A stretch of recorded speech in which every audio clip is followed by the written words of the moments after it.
Velvetron, do you know now where are they? We didn't either until receiving this e-letter from a longtime fan, Brain Rosner. Dear Now Where Are They? In the early aughts, I was really into a band called Velvetron. I thought they were the best thing around and certainly destined for great things, but they completely disappeared at some point. What the heck happened to them? Brain Rosner, Palatine, Illinois. Thanks for writing in, Brain. Velvetron experienced mild success in Chicago in the mid-2000s. The foursome developed quite a reputation locally. After 2005, at the height of popularity, the group seemingly vaporized. After extensive research, we found Colin, Seth, Tony, and Tim, and found the answer to the burning question, now where are they? I know that Colin's still working with the kids, and I think he's making an impact. Trying to, anyway. I gave the music up. I had a realization that musical expression wasn't the road that I wanted to go down. I've been teaching in the visual arts, and so that's what I've been doing. One place that I like to start, and this inspired a more recent series of mine, is, I just start with an idea, and I thought, why not just show just that? Trying to really pull from the past, make it contemporary. It really gets to a root, gets to your gut, and is also timeless. I'm interested in looking at appropriation, but still making it my own. I think this is where it all starts. I think a lot of people can understand that idea. Another example of where I'm trying to do that is, this one here. I got some big ideas. Signed up for a craft fair. Let me tell you, he's doing all right. He's gonna be okay. I saw Seth about a month ago. He looked pretty much the same.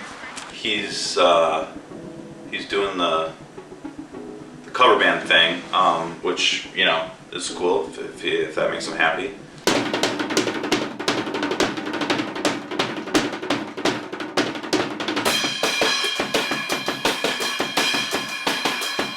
And he's like,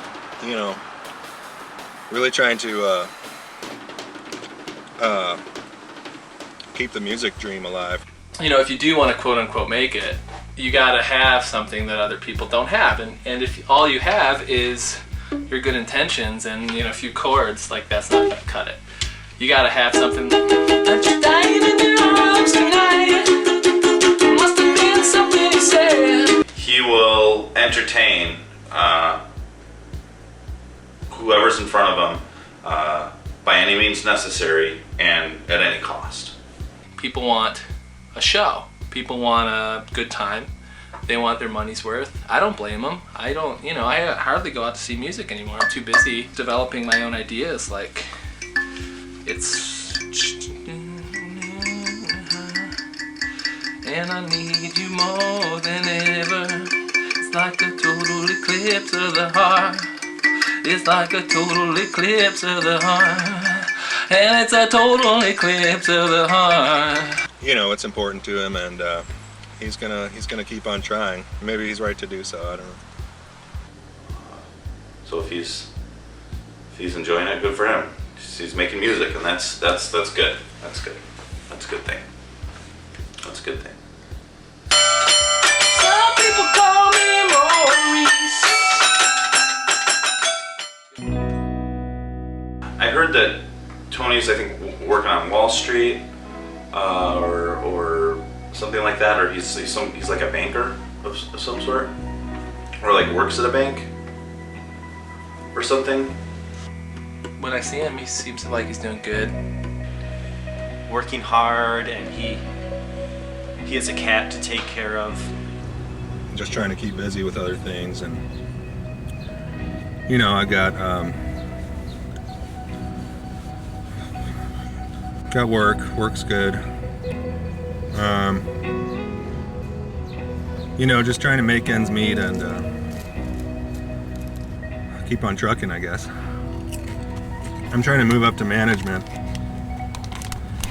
It's going slower than I would like, but at least it's going.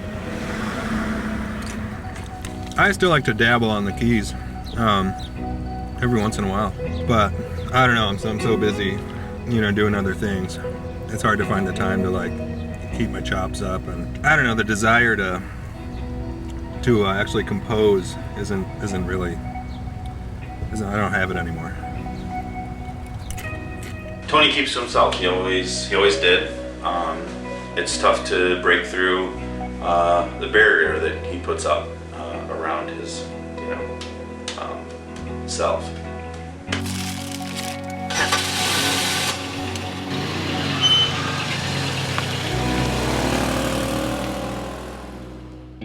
I haven't heard from Tim directly.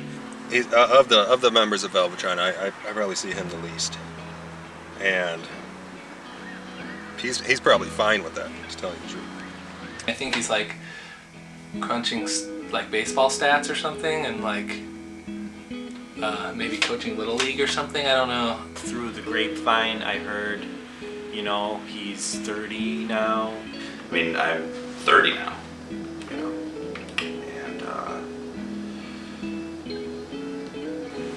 Baguettes. I'm doing baguettes to go with dinner. I spend a lot of time at home. I work from home. I work at home, and that keeps me pretty busy. I don't know. I'm doing something with some carrots and Brussels sprouts, and I don't know what goes good with those. Cooking and stuff. It's kind of new, something I've just started in the last few weeks, but it feels good. It's really rewarding. I don't know, that guy. Well, we'll see what happens. As longtime friends, the group found themselves hanging around together in Chicago's emerging scene. It was this creative hotbed that birthed Velvetron in 2003. This would be the beginning of a long excursion into the depths of songwriting, performing, and unflappable tomfoolery. Well, it was Chicago. It was 2003. It just seemed like, let's go for it. The guys, everybody was real excited. We were just bursting with creative ideas, all kinds of creative ideas. This was right in the sort of digital revolution where bands could just make their album on their own terms and put it out there in the marketplace and see what happened. Well, early on we were making a lot of music. We recorded everything. We made music in a variety of different ways. We tried a lot of different approaches, and some were successful and some were less so.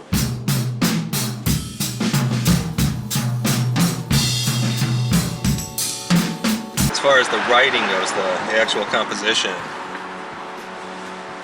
we just didn't put too much energy into that. Kind of throw everything in the pot, and most of the time we got a song. Making music for us was definitely a collaborative process. Is it what I'm thinking of? Right, yeah. We were never a band of having a leader, We were all not leaders. But I was definitely kind of the leader. I think you should do that slower like you used to. No, listen to me. We're fine what we're doing, but you gotta sing the melody. You're gonna have to try a little harder. I think Tim just, for me, became too much of a taskmaster. Like I would take the lead. I would lead them. Velvetron released 2 EPs in 2003, but it wasn't until the release of their first full-length album, Things to Don't, in 2005, that the band experienced wider success. This album would bring more fans, greater opportunities, and even a radio single. I think we had fans. I never really talked to anyone that connected with Velvetron's music. I think there are some people that like it. My sister did for a while. And Snooze Bar, I think, was a bit of a. I still know a couple people that remember that song Snooze Bar. The siren call. We rocked the meeting in the bathroom. I don't know what kind of statistical requirements there are for something to be, considered a hit. But we had lots of hits. Every once in a while, someone will come up to me who heard Snooze Bar, and they'll be like, hey, I heard your song on the radio. And I'm like, yeah, that's awesome. It was used in an Obama campaign ad, and so that was huge exposure. People all around the country were wondering, what is that? What is that music? What is it? It was music that the country needed to hear. So in the summer of 2005, the band went on a 3-week tour. It was 2005, and we went on a 3-week tour. That was just great. 3.5 weeks on the road. Tour was amazing. I saw a lot of the country that I might not have otherwise with good friends. That's probably the highlight, I would say, of Velvetron's career, for me anyway. The most fun time was that 2005 tour. We would go to a club and we'd set up our instruments, and then we'd fucking play our asses off, and then show a video, and people would say, oh, that was cool, I like the video part. It was great. We were in the car a lot. Being a touring musician is hard work, it's like a job, and basically the job is drive a car. Man, did we drive.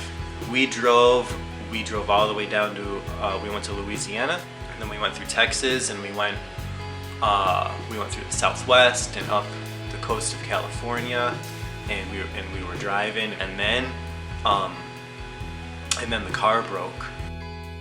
We played something like a whole bunch of shows, and then we came back without a car. After tour, there was some weird. I couldn't really identify what was going on, but something changed. Things really slowed down. We had been playing the same songs night after night. Put out this album. We still had creativity in us. We still had productivity left. We just had trouble finding out how to make that come out. I think we were tired, and we just couldn't really bring these new song ideas together. And we tried for a long time, and couldn't do it. We were in a rock hard place. Having trouble making music, the band decided to explore other avenues of creativity. These ventures included documenting poker games, playing Foursquare, and even composing a score to a silent film. I think a lot of the things that are the most interesting about Velvetron is everything but the music. I feel like Velvetron started making YouTube-style videos right before YouTube was a thing. We thought, hey, if we're not really making music, why don't we make a soap opera? Hello? Hi, it's me. I know. Did you tell him about my pants? Mm-hmm. That I got new pants? That's what I told him. Yeah, the soap opera was just,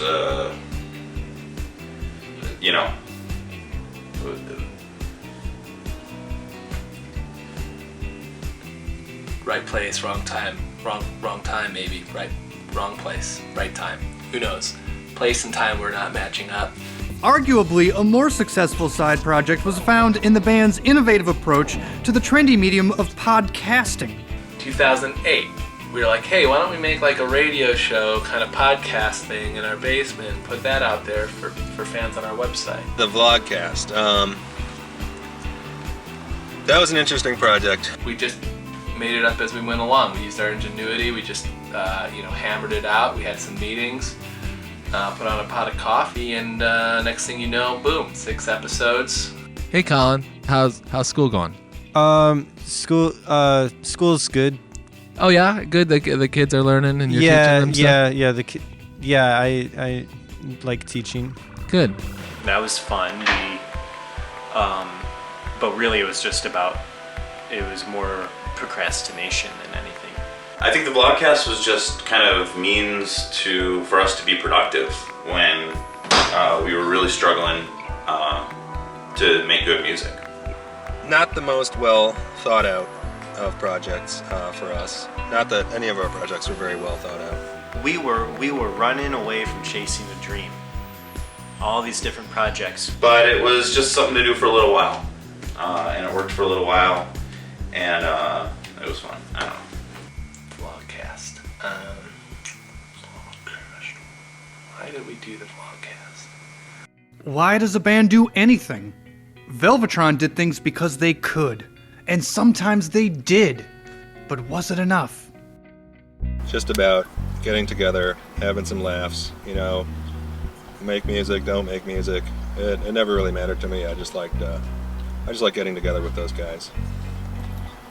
It was good. I look back on Velvetron's heyday fondly.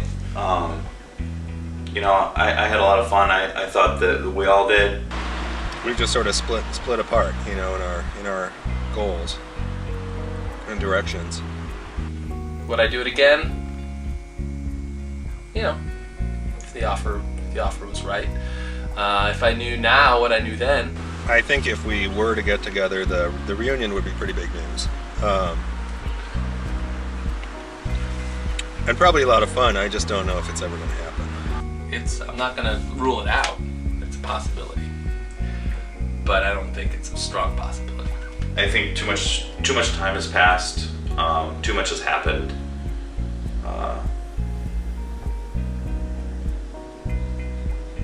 I guess it's possible that we would come back together and make music. A big thing that we'd have to figure out is, I would have to borrow a bass from somebody. So now there you have it, Brain. Now that we know now where are they, you can rest assured that they now are where they are now.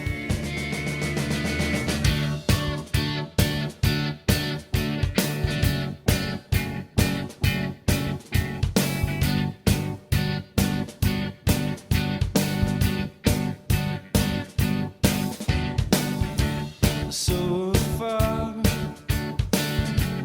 just a fan to rest myself. Don't set still, don't go far too